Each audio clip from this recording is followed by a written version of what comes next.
Howdy, folks. I am Barbara the Busy Bee. I'm Amber. And here's some not stings, because Barbara doesn't sting people. She's a good bee. And probably she doesn't want to get disemboweled. And that's would be a pretty bad thing to happen on a Monday. That's why bees don't like Mondays.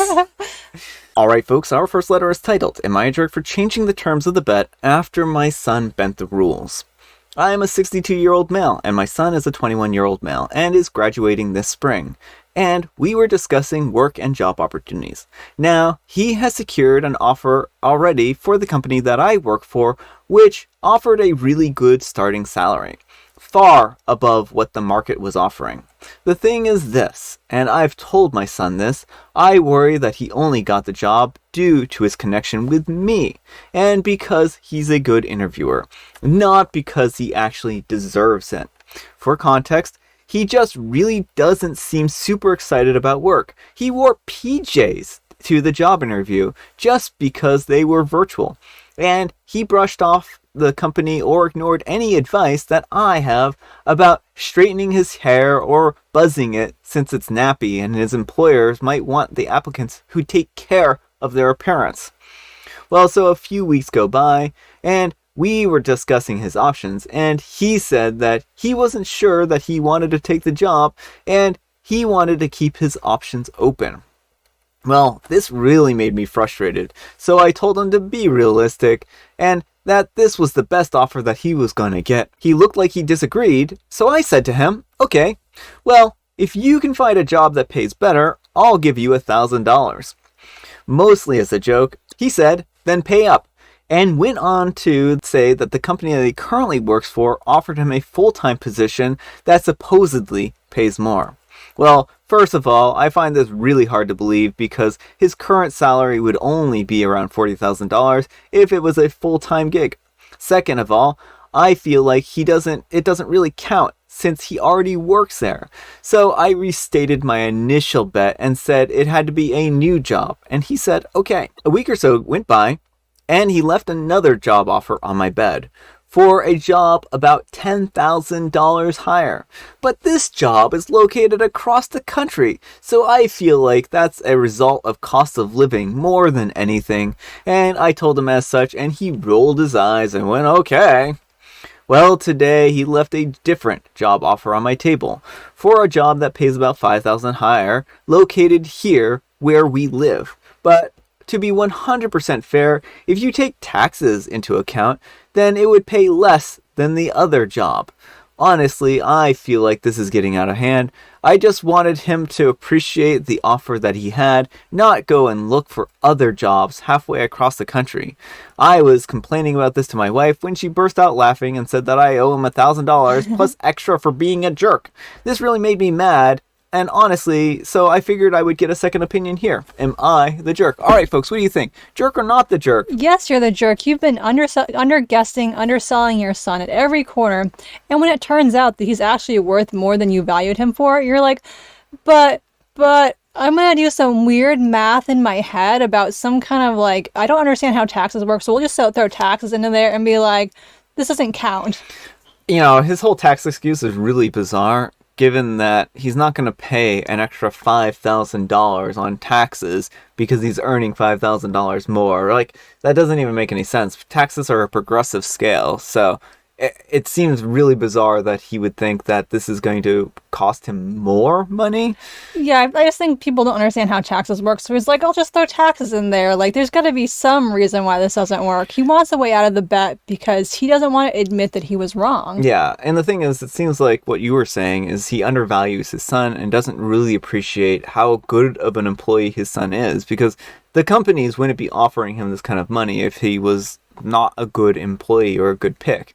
And if he has the ability to go to an interview in his pajamas and still get a job offer that's more than his current job, then that tells you something about how much they really don't care about that when it comes to the right candidate. Oh, exactly. You know, and the fact that OP is like, I assume that basically he only got this because of me. And then, like, the son is proving you wrong, OP. He got this because he's a good candidate. Yeah. He can show up how he wants to interviews because he's a good candidate. Yeah, and that's why he doesn't need your advice, because he knows what he's doing, right? So I think that you're way too full of yourself and you need a reality check because your son is all that, apparently. So anyhow, take care and good luck. Good luck on paying off that debt. And Rosard936 says, you're the jerk. He has gotten multiple job offers with higher salary. Your ego just can't take that he doesn't need your advice. And No Professional 8128 says, you're the jerk. You made a bad bet and you're trying to worm your way out of it. You sound like a major cheapskate and a shady person to do business with. And Arya Stark 1313 says, anyone else hope the son finds this Reddit post? That would be great. Alright folks, our next letter is titled, Am I a jerk for telling my friend what I really think about her books? I'm a 30-year-old female, and my best friend Sasha is a 31-year-old female, and we're both writers. I'm an aspiring writer, and Sasha is a published one. We met at university. I did creative writing, and she did modern languages. I find it difficult to motivate myself and write consistently. Sasha, on the other hand, finds it super easy. She can write a book after book. She writes romance, so it doesn't really count, does it? She's having her novel traditionally published next year, but has several ones that she self-published already. Admittedly, I didn't think that she made that much money with them because she still lives in her old 3-bedroom flat. Dresses in the same band tees and jeans that she always did. She uses bikes, etc. Nothing about her lifestyle screams success. I'll admit, I've been slightly jealous of her writing speed and hate that the motivation and consistency comes naturally to her, but I was able to get over it because I understood that her speed didn't equate to success. I complained to her recently how difficult it is for me to write at home, and she suggested that I could come over to her house and we would do a writing session together. Perhaps it'll help me with some motivation. Her office has a table that she set up for me to work at while she's worked at her desk. I sat in front of my laptop for 45 minutes browsing the internet as she typed furiously. I asked her if she's working on her book, and she dismissed me with a wave of her hand. I gritted my teeth as it was incredibly dismissive, but I didn't say anything. I wrote about 50 words and then got stuck on a sentence. I asked her a grammar question and she told me, let it go, you can fix it later, which again was dismissive. That sentence was bugging me and I couldn't write anymore. I closed my laptop and said that I needed a break. She sighed loudly. I asked her for some coffee. I could tell that she was frustrated, but she went to make it. Searching for inspiration, I wandered around her office when I stumbled upon her bank statement documents on her desk. I wanted to look away, but I couldn't when my eyes landed on the number. It was an account that she used to receive payments from her self-published books. It was a lot. Her total was in 7 digits. I was speechless. When she came back, I asked her about it and she told me that she couldn't believe that I went snooping around her office and that she had trusted me. I told her that I didn't believe that she made over $1 million with her books and how unfair it was, that she was a terrible writer and that she produced nothing but garbage. I didn't mean for it to come out loud. She was furious. She called me jealous and said that's why she didn't tell me and that she told me that I needed to leave. I tried to apologize, but she told me that she needed time to think of what I said. See, I think her writing is bad. She's my friend. I never wanted her to find that out. My husband thinks that I was a jerk for saying it and should apologize, but my other friend told me that I was right and I only spoke the truth and Sasha should be the one apologizing. Was I the jerk for telling the truth? All right, folks, what do you think? Jerk or not the jerk? Yes, you're the jerk and overly jealous. I mean, okay, first of all, romance writing is real writing. It is the best-selling genre, like hands down. And so to just disparage it because it's not your genre, like it's okay if romance isn't your thing, but that doesn't mean someone's a bad writer because they're writing romance. Yeah, I mean, I don't think that really it matters the quality. And that's not to say that she isn't a good writer, but you're missing the point here, OP. She's got books that she's been publishing. She's a writer. She does it professionally. She's a writer. And it doesn't matter what you think of her books, because there's a lot of other people who think her books are just fine. And maybe that's where you are having some problems, and maybe you can learn something from her. Maybe you have too much of a perfectionist attitude, like you're trying to stop her writing sprints because you wanted to ask her a grammar question. You came over there to write, and you did nothing but make a pain of yourself. Well, that's the thing is, OP, if you wait for motivation, most people are never going to get more than a few sentences written, because motivation and inspiration doesn't come easily.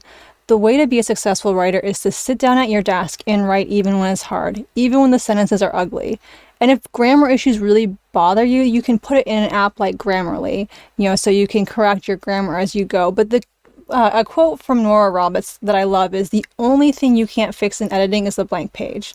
And, so that's your issue, OP. Like, as long as you just wait for everything to come to you perfectly, you're not going to write anything, because that's not how ideas come out on the page. Yeah, exactly. So, anyhow, take care and good luck. And C101 says, "You're the jerk. You have a green monster on your shoulder. Sasha seems like a great friend who wanted to help you with your writing. Although you might not like her books, it seems like many people do." And OP replies, "I thought she was, but hiding something so big as her being a literal millionaire made me rethink if we were really friends to begin with." Oh yes, it's all about the money. You need to know exactly how many finances someone has in order, what their financial situation to be their friend is. Well, and it sounds like she understands how deeply jealous OP is and didn't want to tell her because she knew something like this would happen. Yeah. Barry Poole says, "You can't be a writer because you use I far too much." And OP replies, "Ever heard of first-person narrative? Look up. Besides, 3,000 characters kind of limits what can be written, and everything but basics has to be removed." Yeah, but I mean, there's nothing wrong with using I. Some people prefer to write in first person, so. All right, folks, it is tea time. Grab your beverages of choice. I've got some tea right here. And Amber, she's got a joke. How do you invite a dinosaur for lunch? Very carefully, I would imagine. I have a dinosaur friend, and they're very grumpy. And they're a Tyrannosaurus Rex, which makes them even more grumpy. And if you don't invite them very carefully, then they'll eat you. And I'm still here, so as you can see, I've invited them very carefully every single time. So that's how you invite a dinosaur. T-Rex? That's how you do it. I was kind of dancing around that a little bit. And I have Mega Mint. But I have a confession to make. This is actually still Sunday, and so... Well, it's actually Saturday. Actually still Saturday for me. I'm in a time loop.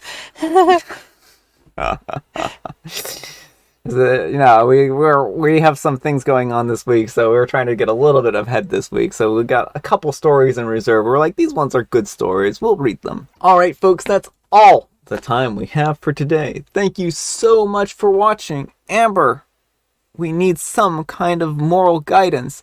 And please, if you will, make it what you would see on a postcard.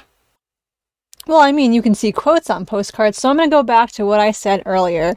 And this is for everyone out there who wants to write a book. The only thing that you can't fix in editing is the blank page. Yes, and that was sent on a blank postcard.